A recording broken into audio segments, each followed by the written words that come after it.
Hi guys, it's Primrose and welcome back to the channel. So finally we are doing this today, and as you can see we have a different setup. I normally film my videos in front of my east facing window because of the good lighting in that area.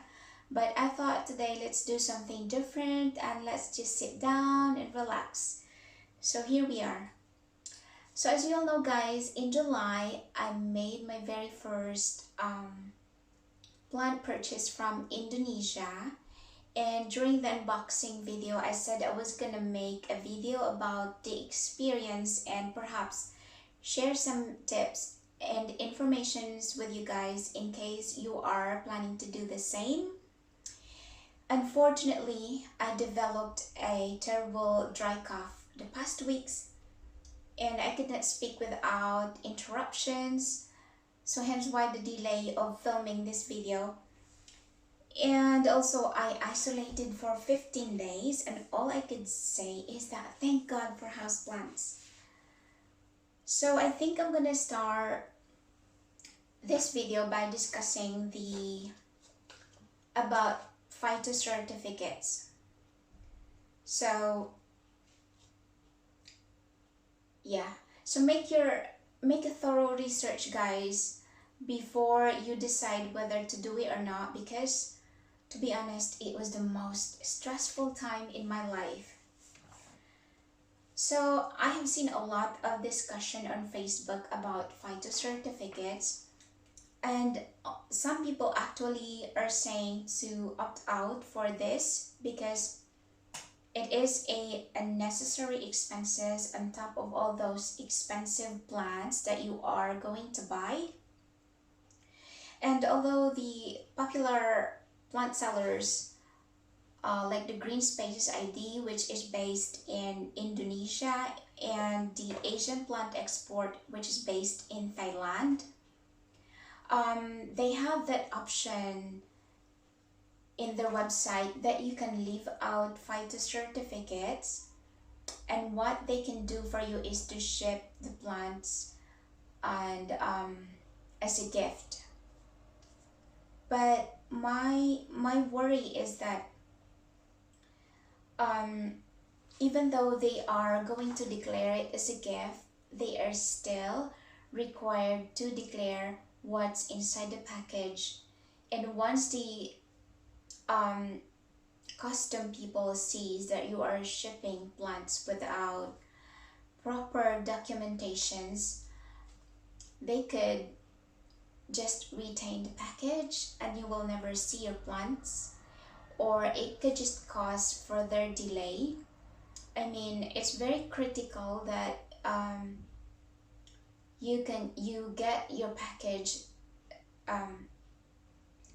the soonest possible, because it's been through the heat treatment, and further delay is a bad thing. A lot of people are lucky getting plants that are somewhat in good condition, but some are not so lucky. I think it is better to get all the proper documentations, and that way it's less worrying for you. So basically a Phyto certificate is just a certification that says here that you are not importing plants that are endangered species, and you have the list of all the plants here. It's just a reassurance that the plants are free of disease, and they have been through a thorough inspection, and they have been disinfected, and they have no bugs or pests in them. So here it says the chemical used during the disinfection treatment was carbosulfan, and I would like to think it's a form of pesticide. And the treatment was through spraying. The duration was 1 minute, and the temperature was 28 degrees Celsius. Now that's too hot guys for plants, and even with just a little bit delay can cause a big damage to your plants. Although mine arrived 3 days earlier, there was a significant amount of damage. So this was attached outside the box. And together with that, I did ask for the invoice. So my seller provided me with the invoice and the details of the sellers, the list of all the plants. And although, excuse me guys, every now and then I still have like a dry throat, dry cough. So initially I did not understand why they had to declare a less value from what I have paid. And I thought it was just a little bit scammy, don't you think? But towards the end, I understood because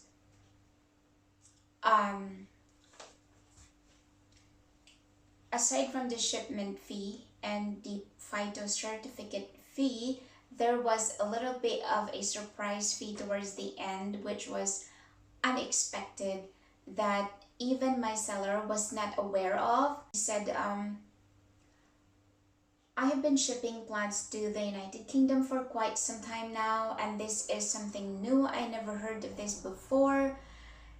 And he said maybe this is just because of the Brexit that's happening at the moment, and I don't have idea about this, but I did not want to cause any further delay, and I had no choice but to pay the what they call the duty tax. So that's the payment that you need to pay the customs so they could release your package and get it delivered to you as soon as possible.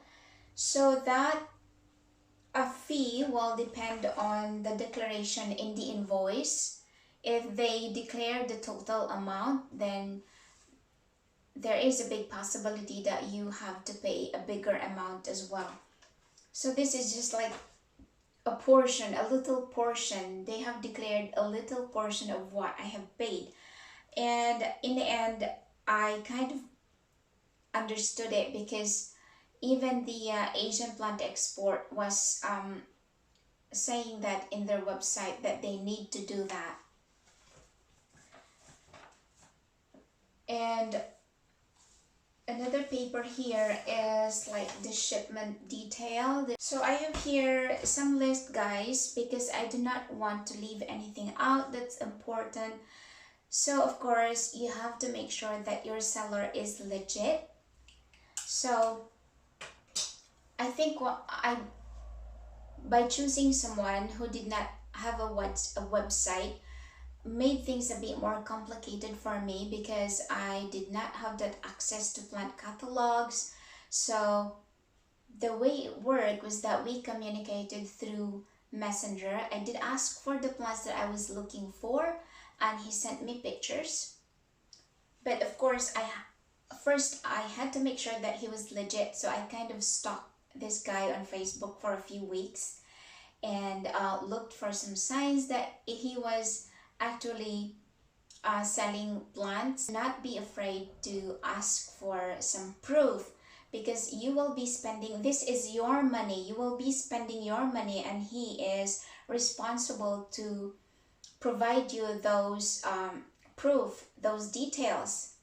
So what he did is that he sent me some proof of transaction, but of course blocking out the sensitive information. He's to give me that reassurance that he is legit, he's got plans to sell. Insist on getting answers for your questions. This is guys, this is only if you wanted to go through the same process that I did. Like the seller did not have a website. So the case with my Florida Beauty, I think aside from that one, I'm happy with everything else. And you have to be aware, guys, that every node is important, because these plants will travel halfway across the world to get to you. and if they get stressed during the shipment, or some damage will eventually turn out after unboxing them. I mean, if you are getting just a few nodes, you don't have a lot to work on, like what happened to my Melanochrysum. And to think I had 4 nodes in that one, and after unboxing it, it developed a rot right in the middle of um, the 2 nodes in the middle. So I had to chop the middle bit off. I was left with the top growth, and it had 1 node, and the bottom growth, and it had 1 node. But eventually both just rotted completely and die off. But I was okay with that. It was expected because of the price that I paid, and to think that I was expected that that kind of plant which has a velvety leaf variety, they are a bit more difficult to ship, and they just don't bounce back really well. Yeah. So, but if you have seen my unboxing video, I was so disappointed with my Philodendron Florida Beauty, and it's because the price was like this and the plant was like this. And I did ask a question, how many nodes is there in this Florida Beauty? But he did not answer that, and I did not insist because he sent me a picture and I saw that it was like a medium size. But when I received the plant, it was a starter plant and it only has 2 nodes in it. And my disappointment is that even for European, for Europe standard, or I think maybe US standard, it was way too expensive, that Florida Beauty. So, I mean, ask questions, guys. Do not be afraid to ask questions. And also, do not be afraid to ask the seller to go through the checklist before packing your plants. Because in my case, he sent me pictures after he gathered all of the plants, and I said I could see some plant missing. And he said, oh, don't worry, because I can assure you everything is in the box. But I should have resent him the list and went through with each one of them just to make sure that he got everything. And when the package came, I was missing 1 plant, and it's difficult to chase the seller after that, although he promised he was gonna send me the plant if I decide to make another purchase, which I think, I'm not so sure if I am willing to go through that stressful process again. Or he said he can send it through PayPal, that amount. But it's difficult to chase the seller, and I know a lot of buyers have that same experience, even with popular sellers like the Green Spaces ID or the Asian Plant Export. I've seen some unboxing that there are a plant or 2 missing from their package. And then so I would say take your time, shop around and compare prices, especially if you are going to go through the same process like the seller did not have a website, because they tend to put their price really high, that if you did not make your research, you wouldn't have any idea if that's the normal price that's going around. So in this case, I made my research and I did manage to make him put his prices a little bit reasonable. After this experience, I think there are some plants that are not worth importing, like the ones with the velvety leaves, they just don't ship very well, like the Melanochrysum, the Variegated, because even the syngonium, these syngoniums are, I think, a lot more easier to deal with compared to the philodendrons. But I have this one syngonium, the one glandii, and the leaves are so velvety. And for me at the minute, it's not bouncing back as quickly like the rest of the plants. I think the number four, guys, is always use PayPal for your payment, because that way you have buyer's protection in case you don't get any plants, or in case you get a very different plant from what you have ordered. So at least you feel like you are safe, you have that safety net, you are covered in case something like that happened. So I think that's everything that I wanted to share, guys. I hope I did not miss anything out. So I'm gonna leave the price list at the bottom of this video, guys, if you wanted to check it out. So thank you guys so much for watching, and be well. I'll see you in the next video. Take care. Bye.